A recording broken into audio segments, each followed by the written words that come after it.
Pada fase keempat, kata Rasulullah SAW, fase kita ini, Nabi bersabda, salju akan turun di Arab. Dan itu pertanda kiamat sangat dekat. Sudah terjadi apa belum? Sudah terjadi. Jadi tolong ya, sekarang kita fokus ke arah mana saya membawa pembicaraan ini. Salju turun di Arab, wahai Muaz, bila sudah terjadi itu, jarak antara ubun-ubunmu dengan kiamat sudah sangat-sangat dekat. Kata Rasulullah sallallahu alaihi wasallam. Kemudian Nabi juga bersabda, pada saat itu Arab secara bertahap tapi pasti kembali menjadi jahiliyah. Pertanyaan kami, Arab hari ini sudah jahiliyah apa belum? Tidak tersisa satu Arab pun yang tidak jahiliyah. Yang paling terakhir menjadi jahiliyah adalah Arab Saudi, Pak.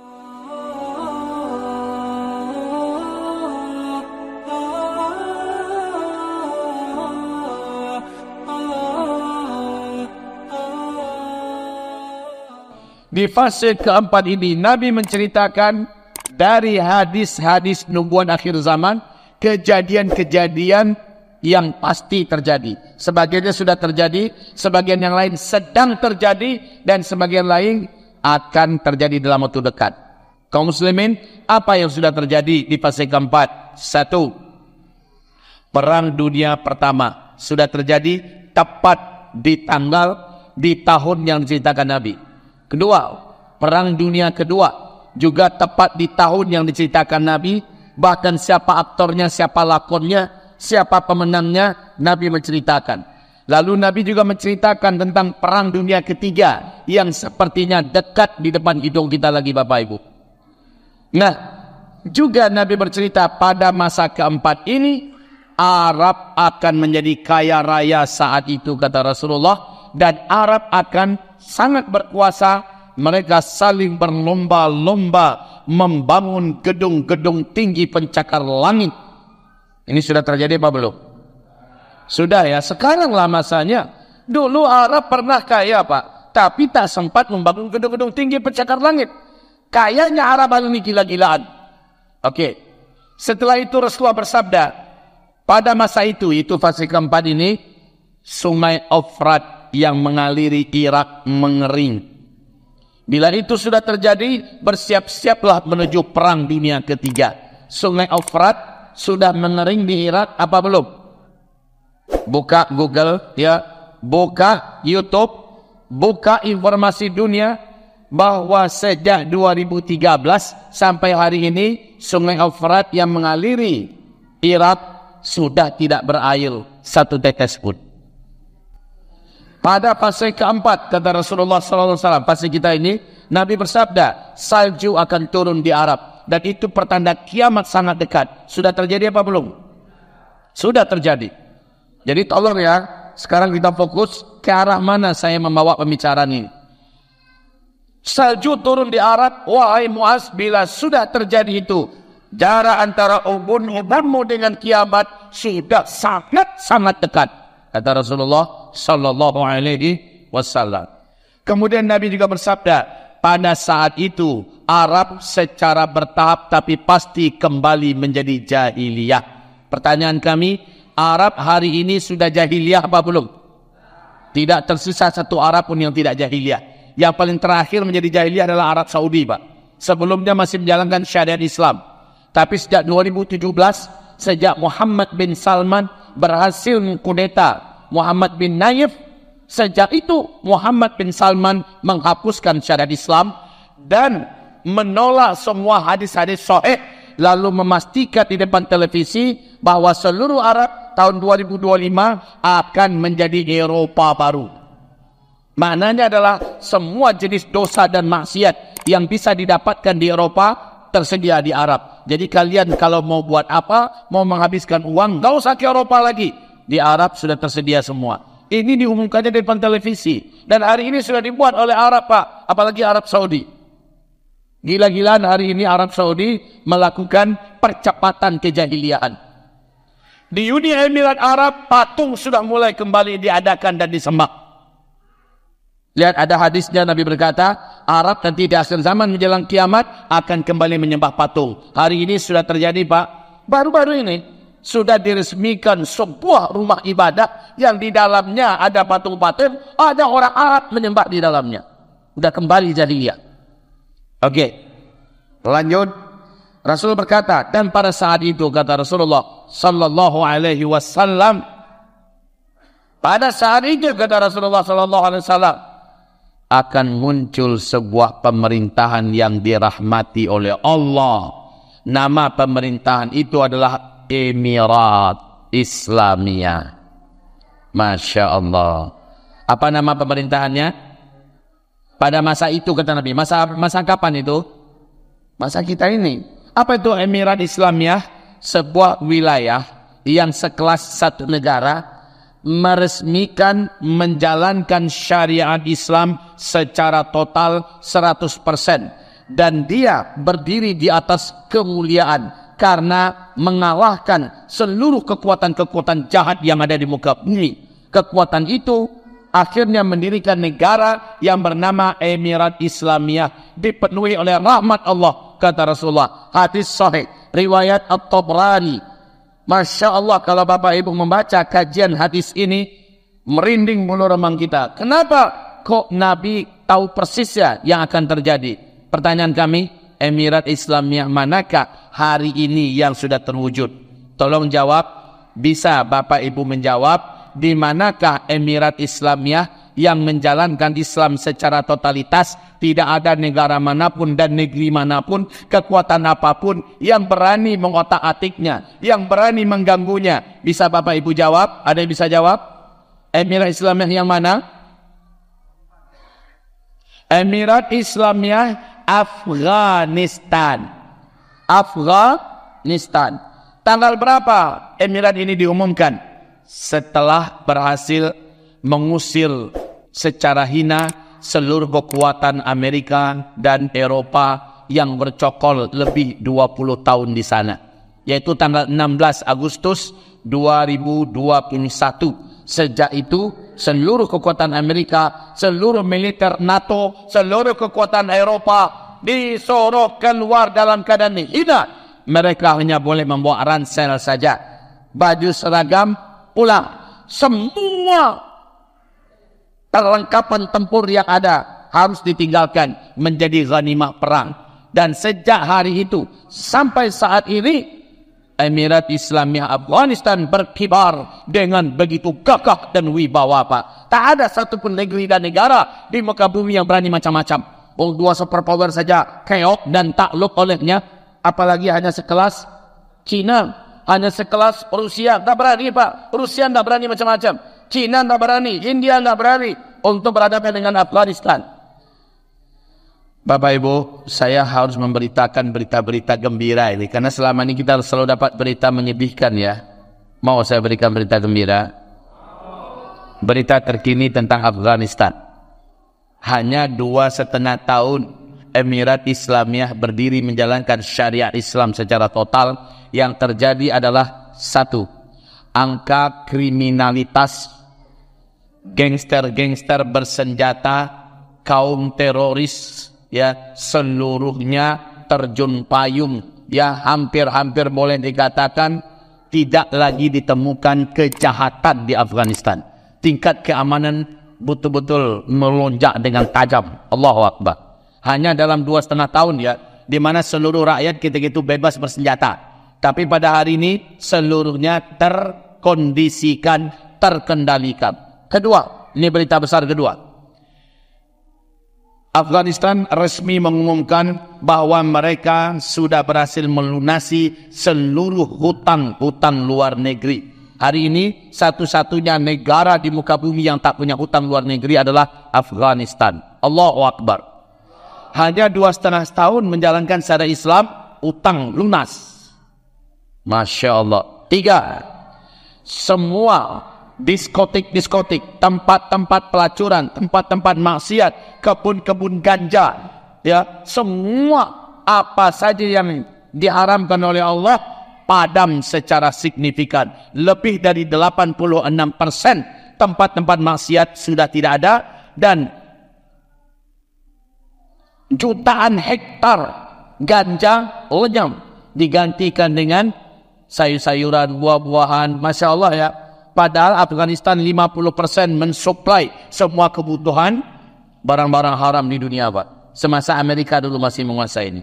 Tapi sekarang dipangkas, diganti dengan tanam-tanaman, diganti dengan buah-buahan. Subur itu Afghanistan, Pak. Berita yang gembira yang keempat, Afghanistan tahun yang lalu telah berhasil memproduksi mobil mewah sporty dalam negeri sendiri, Pak. Berkelas, bisa bertanding dengan mobil-mobil mewah di Eropa. Allahu Akbar. Hanya 2,5 tahun saja. Makanya dalam hadis Nabi, kemudian pada saat itu muncullah Emirat Islamiyah yang dirahmati oleh Allah. Coba bayangkan bagaimana kalau Islam memimpin dunia. Dulu Umar bin Abdul Aziz menjadi khalifah Islam yang kelima. Di tangannya nggak cukup 2 tahun, tidak ditemukan lagi orang miskin, Pak. Sehingga zakat harus diekspor jauh-jauh sejauh-jauhnya karena seluruh rakyat subur makmur. Allahu Akbar. Begini hebatnya kalau syariat Islam dijalankan. Berita kelima di Afghanistan hari ini, para wanita yang dulu digembar-gemborkan, digadang-gadang, dikriminali, kemudian tidak mendapatkan hak-haknya, sekarang sudah tertampik. Kenapa tertampik? Karena wanita telah menemukan haknya yang seterhormat-terhormatnya. Para wanita boleh bekerja, boleh menjadi anggota dewan, boleh menjadi dosen, boleh ke universitas sampai ke tingkat doktor, ya, boleh berdagang, boleh melakukan apa yang diperbolehkan, tapi tetap terikat dengan rambu-rambu syariat. Nggak boleh berkhalwat, tidak boleh, rambu-rambu syariat tetap jalan. Jadi Allahu Akbar. Sekarang pendidikan tumbuh bak jamur di mana-mana dan itu digratiskan untuk rakyat. Allahu Akbar. Luar biasa, Pak. Baik ya. Sekarang kita masuk lagi kepada hadis Nabi tentang akhir zaman. Jadi Emirat Islamiyah muncul pada saat itu kata Rasulullah. Sudah terjadi apa belum? Sudah terjadi apa belum? Oke, alhamdulillah. 5 fase kata Nabi. Fase pertama, fase kedua, fase ketiga. Di 3 fase ini Islam memimpin dunia. Fase keempat ini kita sekarang, ya. Dan ke depan tak lama lagi insya Allah kita akan kembali memimpin seluruh dunia. Ini janji Allah dalam Al-Quran. Tolong buka ayatnya. Ini janji Allah, fase kelima ini pasti terjadi. Janji Allah dalam Al-Quran. Kalau Allah sudah berjanji pasti ditepati, ya. Pasti ditepati. Wa man asdaqu minallahi qaula. Apakah ada selain Allah yang lebih maha menepati janji? Lihat ayatnya. Ini ayatnya ya. Surat An-Nur 55. Boleh difoto kalau pengen. Coba lihat terjemahannya. Mari kita lihat, kita baca. Ini dia. Janji Allah, Islam akan kembali memimpin dunia di akhir zaman. Quran Surat An-Nur 55. Dan Allah telah berjanji kepada orang-orang yang beriman di antara kamu dan yang mengerjakan amal-amal yang soleh, bahwa Dia sungguh-sungguh akan menjadikan mereka berkuasa kembali di muka bumi, sebagaimana Dia telah menjadikan orang-orang sebelum mereka berkuasa. Fase pertama, kedua, ketiga, Islam berkuasa di muka bumi. Fase keempat tidak. Allah berjanji akan menjadikan mereka kembali berkuasa. Berarti ini Al-Quran ya, bukan dongengan kita, bukan khayalan kita. Lanjut. Kembali kita kepada fase 4, fase keempat tadi. Oke, ini dia.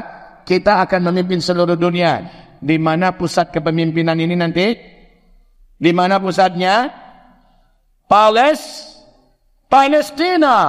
Allah sedang mempersiapkan Palestina untuk menjadi pusat pemerintahan Islam memimpin seluruh dunia.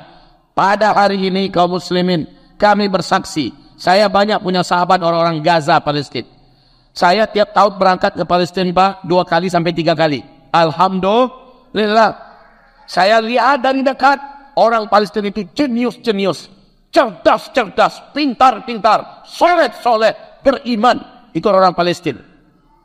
Wajar kalau ke depan mereka dapat kepercayaan Allah untuk menjadi pusat pemerintahan Islam seluruh dunia, Pak. Menemukan profesor di Gaza itu kayak kita menemukan hari ini orang S1. Ya, profesor berkualitas loh ya, bukan profesor tembak. Keluarkan uang 100 juta dapat profesor. Enggak, itu profesor berkualitas. High class level. Masya Allah. Baik kaum muslimin. Jadi ini pusatnya adalah Palestina. Allahu Akbar. kita kembali kepada fase keempat. Kita fokus di sini, oke? Nah, setelah berdirinya Emirat Islamiyah, apa berikutnya yang terjadi? Dan ini tolong dijawab, sedang terjadi apa tidak? Terjadinya perang yang sengit dan hebat di Askelon, kata Rasulullah sallallahu alaihi wasallam. Ini terjadi perang di Askelon. Askelon itu di mana? Coba buka hadis dulu, nanti kita buka petanya. Buka hadis dulu. Ini Asqalan. Ini bahasa hadisnya ya, Asqalan. Pernah dengar Ibnu Hajar Al-Asqalani enggak? Yang menulis kitab Fathul Bari, Syarah Sahih Imam Al-Bukhari. Ibnu Hajar Al-Asqalani, Asqalan. Nah, mari kita lihat ini hadisnya sahih nomor 3270. Kita lihat terjemahannya. Bantu dibaca sama-sama boleh? Kita baca sama-sama, oke? Bismillah. Awal urusan ini adalah kenabian yang dirahmati. Ini awal. Tadi ada berapa fase? 5 ya. Jadi awal-awal adalah kenabian yang dirahmati. Terus kemudian berikutnya kekhilafahan yang dirahmati. Kenabian berapa tahun? 23 tahun. 13 tahun Nabi di Mekah, 10 tahun di Madinah. 23 tahun ya.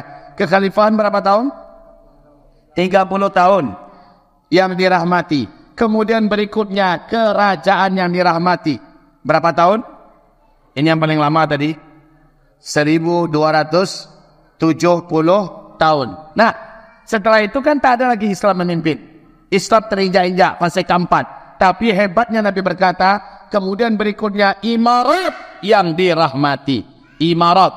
Tadi imarat Islamiyah yang kita ceritakan, yang dirahmati. Itulah yang di Afghanistan hari ini. Allahu Akbar. Kemudian pada masa itu, manusia saling berebutan kekuasaan dan jabatan sebagaimana kuda-kuda dan keledai lapar berebutan makanan. Sedang terjadi juga enggak ini yang sekarang? Di negeri-negeri Islam, para penguasanya asih berebutan jabatan kekuasaan. Sedang terjadi apa tidak?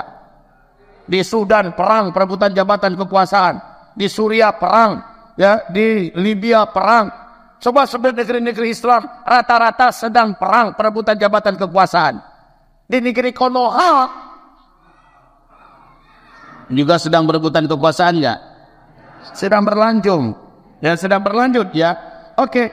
Lalu kata Nabi, pada saat itu kewajiban kalian adalah berjihad. Dan sesungguhnya sebaik-baik jihad adalah ribat. Dan sebaik-baik tempat ribat adalah Asqalan, Askelon. Sebaik-baik tempat jihad, ribat adalah Asqalan. Hadis sahih riwayat At-Tabrani nomor 3270.